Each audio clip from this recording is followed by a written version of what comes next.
Well, they did it, people. A new series, 12 episode that wasn't utter boringness or shit. I know, I'm surprised as you are. So, yeah, episode 8 is actually enjoyable and isn't boring. I know. I'm literally surprised after watching it. And I'm going to have to go into spoilers with this one, but yeah. The first half of it, of this story, the first half, to be honest, the first half of it tries to trick you into thinking that it's going to be, oh, a typical Series 11, Series 12, Chris Chibnall era historical story all about Mary Sherry and Shelley. There we go. Shelley. And it's not, to be honest, Mary Shelley, while being in it, isn't really the main focus of this story. And this one, for the first half, it's sort of a ghost story. It kind of felt like it was trying to be ghost-like in a way, because some of the shots and the scenery and just the feel it was trying to go for, it did seem it was trying to go for something like ghost-like, but this time with actual ghosts, but they're not actual ghosts. Yeah, with a weird house that changes rooms and everything. It kind of reminded me a bit of Harry Potter in that way. Actually, it reminded me a bit more of Legopolis when thinking about it, because they say, oh, a house hiding within a house reminded me of Legopolis going up a TARDIS within a TARDIS within a TARDIS. But yeah, to be honest, the halfway point is where this episode goes completely, 180-degree turn. And yeah, so remember how we all knew the Cybermen are going to return in the finale? We all predicted that, and they are, because in the next time trailer for this episode, obviously we see that. But what none of us really expected was to see the Cybermen, or at least the lone Cyberman, in this episode. So yeah, there's your spoilers.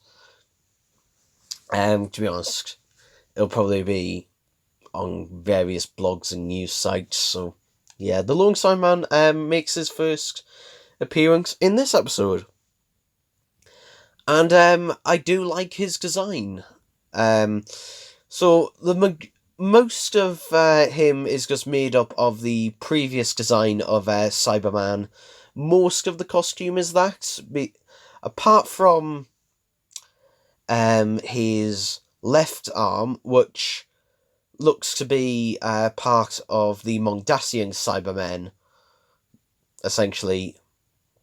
So they've used bits of the Mondasian Cyberman design, and what it looks like is they've given this Cyberman different handlebars, and you can half of the faceplate is just gone. It's either rotted away or been broken off. It looks more like it's probably being scraped off or unfinished.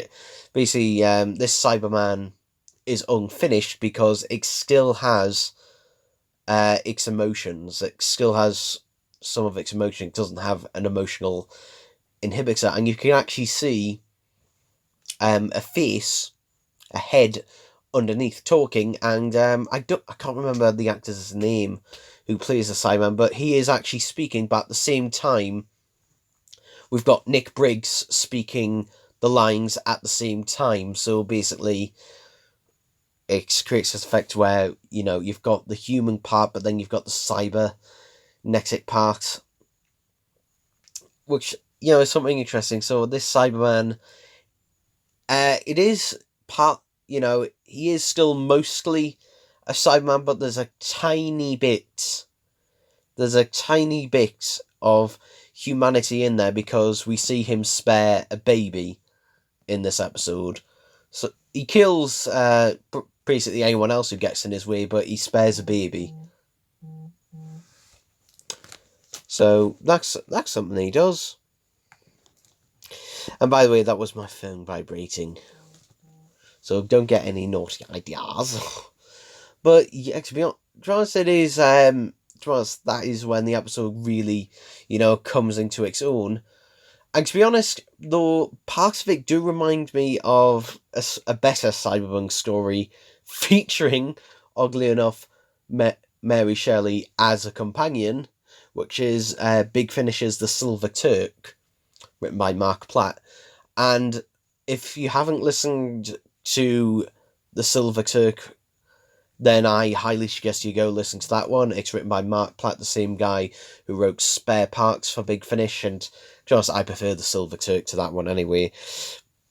But to be honest, this was an enjoyable story. I will admit it did take a while to get going. And it did have that thing where the ending goes on a little bit too long, but at least it wasn't 10 minutes. It was only a couple of minutes longer than it needed to be. And admittedly, this episode is basically all just set up for what the series finale is going to be. So, yeah, it could go to shit, to be honest. But as a story on its own, it's decent enough. And we find out what this lone Cyberman is after. And it's basically this... I can't remember what they call this, the cyber something or other. I literally can't remember what exactly they call it. Some begin with an M. I sound like Henry Van Stad. But basically this contains all data and all knowledge of the cyber wars. So presumably the Cybermen win the cyber wars. However, someone stole this information and sent it back in time so the Cybermen couldn't use it to, possibly change the future. We can assume this person is going to be Jack. It's probably going to be Jack who's done this, most likely, but it's not confirmed here, but it seems most likely to be Jack who's done it. And obviously, the warning thing comes back into play in this one. Don't give, the lone Cyberman what it wants, but obviously the Doctor does give the lone Cyberman what it wants. Yeah. And to be honest, I think Turika's pretty harsh to her companions in this story. And I've noticed quite a lot in this series. She has been really, not very pleasant to her companions at all, to be quite frank. I mean, there's a bit in here where, they're debating whether to make a sacrifice someone. And, there's a bit of back and forth, and the Doctor is basically saying, "You're fucking idiots." She doesn't obviously say that, but you can't get that tone. It's just not a very nice tone. To be honest, it just seems she's being utterly horrible to her companions most of this series, I've found. And even at the end of the episode, she basically says, "Right, I'm taking you home," and that, but it doesn't seem like an genuine, I care about you. It's just like, "No, I'm taking you home, you're not coming on this one," kind of thing, but they just ignore it, which seems a complete contrast to how it was last year. I think last year, when the complaint was the companions just blindly did whatever the Doctor said, and, trusted Joey Waker's Doctor without much of a reason why, and they're all a big happy fam, which just no one fucking says fam. I've never heard anyone say that before, ever. And for God's sake, I live in Newcastle, bloody Geordieland. You would think I'd hear people in the streets say that, but I've never heard anyone use that term before, because it just sounds bloody stupid. But anyway. So yeah, I didn't like that. So one thing I did like that, though, was the slight costume change, where in this story she's still wearing a white t-shirt underneath, but she's wearing an actual waistcoat in this one, which automatically it makes her look more doctory just by adding that. It literally. So I wish something like that would stick around, but doesn't seem like it's going to be. yeah, I think it was just for the Victorian setting. It's a shame because the Dutch just seems, more doctrine. And also, in this episode, I kept noticing, and it's a running theme throughout this series, in nearly every single scene that Jodie Whittaker is in, she is holding the sonic screwdriver. Even when she's not using it, it's still held in her hand. Can we stop using it so bloody much? I know I was praising this episode before. I'm not saying it's utterly amazing, and I've said this before, but, this one is definitely a one I'd say, yeah, watch it. All of the other episodes from the Jodie Whittaker era so far, I would say you could easily pass on that because it's just, it's 50 minutes gone by. But this one, yeah, this one's got, a good, a decent enough premise to it and is enjoyable enough. Is it original? Sort of, not really. It's original in the way it's compiling it, I would say, but it's like taking a bunch of different ideas and then shoving them into one and then calling that original, even though all the ideas are taken from different places. If that makes sense to anyone. But, overall, yeah, it was an enjoyable enough time, but as I said, Chris Chibnall's writing, obviously, the 2-part finale, so no doubt he's gonna fuck it all up. To be honest, he's either going to irritate me and annoy me the hell with shoving some, forced political message down our throats, because we all know he's not good at subtlety whatsoever. Or, if he decides not to have that in there, then he's going to do the only thing he's good at, is boring us to death. Well, at least that's how I find it. So, yeah, next week's the finale.